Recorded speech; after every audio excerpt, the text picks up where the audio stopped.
नमस्कार दोस्तों, आज हम जानेंगे मानव संरचना के बारे में। ठीक है, अगर मेरा वीडियो आपको अच्छा लगे तो उसके लिए लाइक सब्सक्राइब जरूर करिएगा।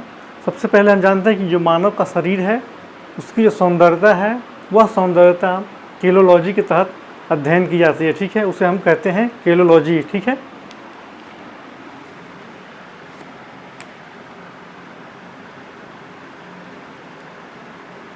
केलोलॉजी। ठीक है,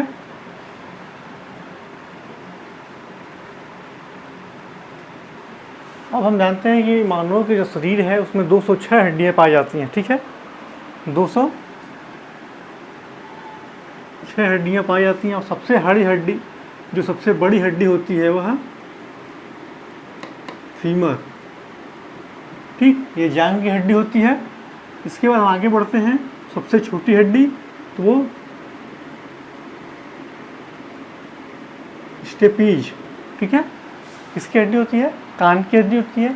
तो कान का मध्य भाग जो हड्डी होती है वह स्टेपीज कहलाती है और शरीर की सबसे छोटी हड्डी होती है। ठीक है, और सबसे मजबूत हड्डी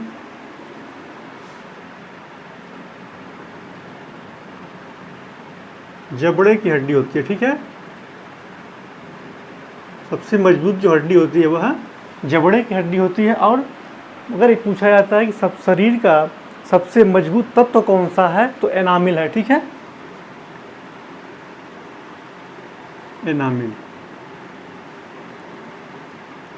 हमारा जो हृदय है वह एक बार 1 मिनट में 72 मिनट, ठीक है, 72 बार यह क्या होता है?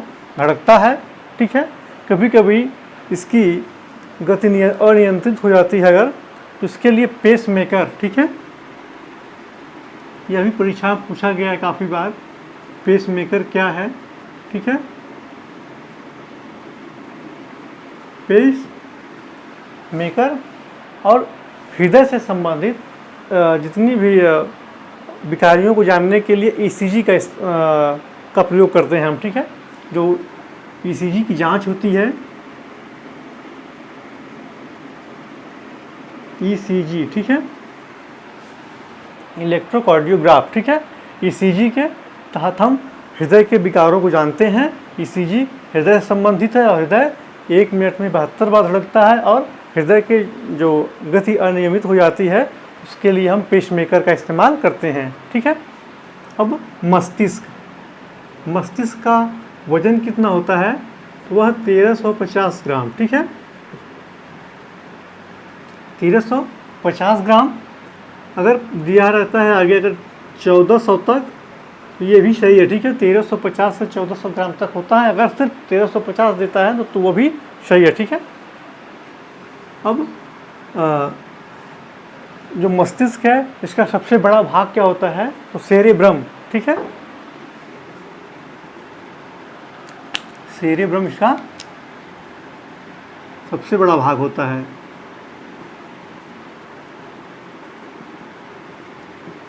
ठीक है, तो हम बात करेंगे रक्त की। रक्त क्या है? रक्त एक तरल संयोजी ऊतक है। ठीक है, रक्त एक तरल संयोजी ऊतक है जो स्वस्थ मानव में 5 से 6 लीटर पाया जाता है और इसका जो पीएच मान होता है 7.4। ठीक है, रक्त का जो पीएच मान होता है 7.4, यह क्षारीय होता है। ठीक है, कैसा होता है? यह क्षारीय होता है और रक्त का जो पीएच मान होता है 7.4 होता है। ठीक है, इसके बाद जब रक्त की बात हो गई तो रक्त में आरबीसी और डब्ल्यूबीसी और रक्त का रंग लाल क्यों होता है? ठीक है, हीमोग्लोबिन के कारण। हीमोग्लोबिन,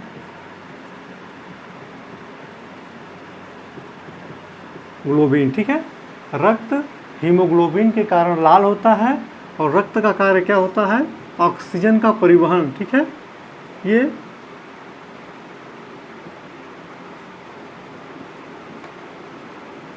ऑक्सीजन का परिवहन। हीमोग्लोबिन ऑक्सीजन को लेकर के शरीर के भिन्न भिन्न अंगों तक पहुंचाती है, ठीक है। अब देखते हैं आरबीसी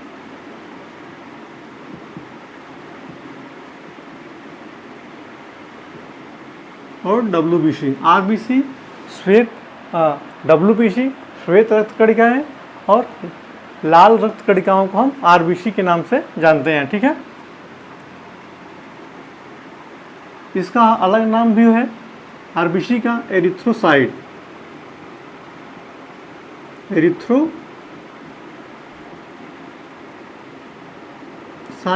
और ये डब्ल्यूबीसी को हम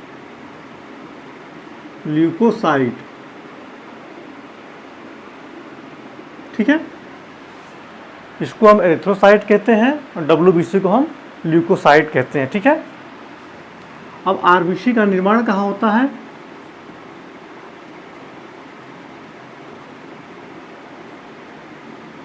अस्थि मज्जा में, ठीक है। कहाँ पे? अस्थि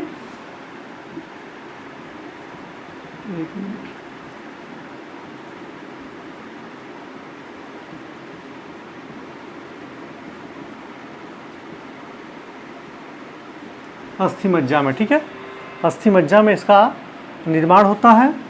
और ये मरता कहाँ पे है? इसकी कब्र कहाँ होती है आरबीसी की? प्लीहा, ठीक है। प्लीहा या स्प्लीन, ठीक है। प्लीहा या स्प्लीन में यह आरबीसी मरता है, इसीलिए इसको हम कहते हैं ब्लड बैंक। प्लीहा को क्या कहते हैं हम? ब्लड बैंक के नाम से इसको जानते हैं। और आरबीसी का जीवन काल कितना होता है? 120 दिन, ठीक है। आरबीसी का जीवन काल कितना होता है? 120 दिन। और डब्ल्यूबीसी को हम ल्यूकोसाइट्स के नाम से जानते हैं, ठीक है। अब देखते हैं मानव शरीर, ठीक है। मानव शरीर में यकृत का बहुत ही महत्वपूर्ण भूमिका होती है, ठीक है। तो उसके बारे में जान लेते हैं थोड़ा सा। यकृत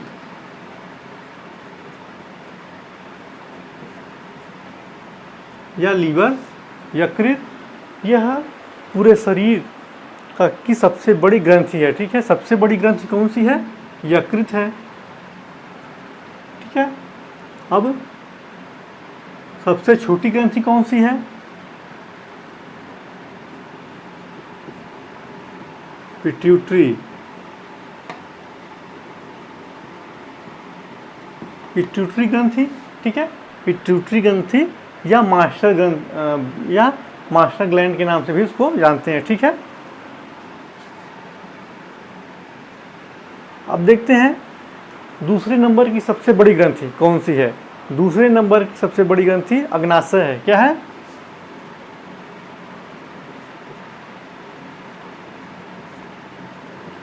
अग्नाशय।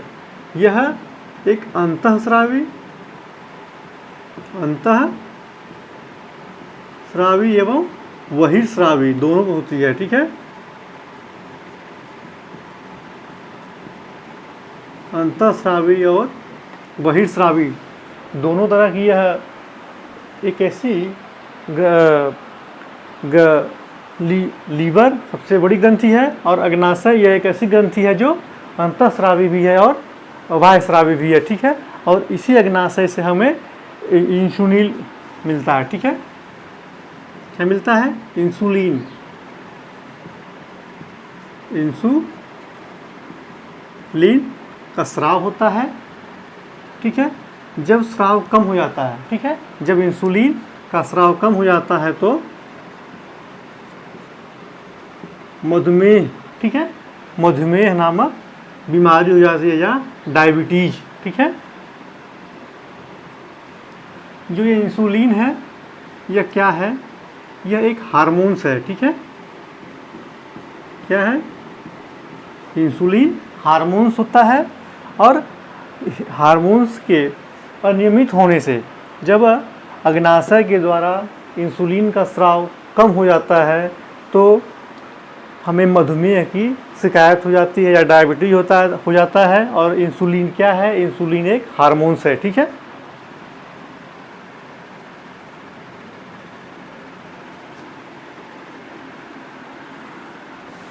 अब देखते हैं पाचन।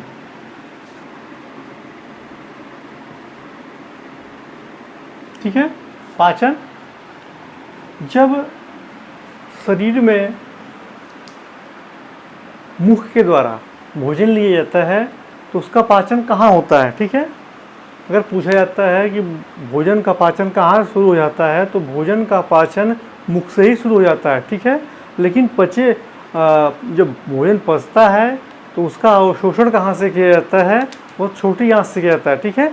सबसे पहले यह पाचन है, ठीक है। पाचन जब हम भोजन लेते हैं मुख से, ठीक है, जब मुख से भोजन लेते हैं तो मुख में क्या होती है? लार होती है, ठीक है। अब इसी लार में टाइलिन नामक एंजाइम पाया जाता है, ठीक है। टाइलिन ये क्या है? एंजाइम, ठीक है। टाइलिन हमारी लार है, उसमें टाइलिन नामक एंजाइम पाया जाता है। और एंजाइम वह क्या होता है? टाइलिन एक एंजाइम होता है। एंजाइम मिलके प्रोटीन का निर्माण करते हैं। किसका? प्रोटीन का निर्माण करते हैं। तो जानते हैं कि प्रोटीन हमारे शरीर के विकास के लिए बहुत महत्वपूर्ण भूमिका अदा करती है। तो इसी प्रोटीन से हमें कोशिका का निर्माण होता है, ठीक है। प्रोटीन से क्या होता है? हमारी कोशिकाओं का निर्माण होता है। प्रोटीन से सबसे, ठीक है, कोशिका का निर्माण होता है। अब सबसे बड़ी कोशिका कौन सी है?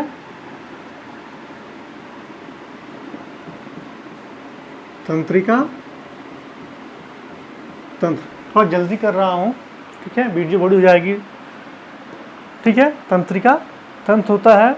अब ये देखते हैं यहाँ पे जब मुख के द्वारा लार जो टाइलिन नामक एंजाइम पाया जाता है, ठीक है, उसके द्वारा जब छोटी आंत में भोजन पहुँचता है, ठीक है, तो पूछा जाता है कि पचे हुए भोजन का अवशोषण कहाँ होता है, ठीक है।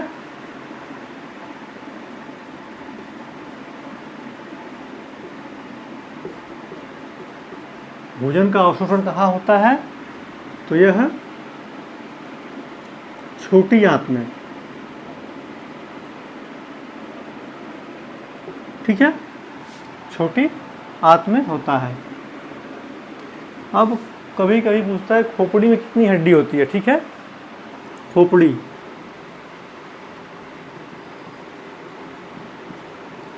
में 8 हड्डी होती है, ठीक है।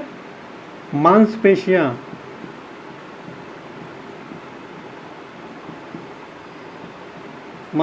कितनी है? 639 मांसपेशियां हैं, ठीक है। और खोपड़ी में जो संख्या होती है 8 हड्डी होती है खोपड़ी में, ठीक है। अब देखते हैं इसमें क्या छूट रहा है, ठीक है। मूत्र यह इसका पीएच मान जो होता है 6 होता है। यह कैसा होता है? अम्लीय, ठीक है, अम्लीय होता है। मूत्र अम्लीय होता है और यह लगभग एक दिन में 1.5 लीटर मूत्र बनता है।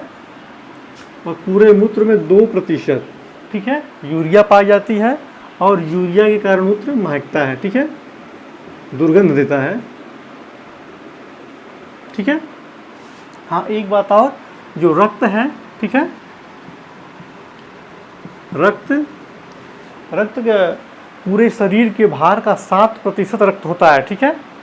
पूरे शरीर के भार का 7% रक्त होता है। इसको देख लीजिएगा, ठीक है। पूरे शरीर का 7% रक्त होता है और 20 अमीनो अम्ल की आवश्यकता होती है शरीर को, ठीक है। 20 अमीनो अम्ल ठीक है। पूरे शरीर के वजन का 7% रक्त होता है और शरीर में अमीनो अम्ल जो आवश्यक रूप से उनको चाहिए वो 20 होती हैं, ठीक है। अब तो इतना हो गया पूरा, ठीक है, सब हो गया लगभग, ठीक है। तब तक के लिए नमस्कार, अगली वीडियो में फिर से मिलेंगे, धन्यवाद।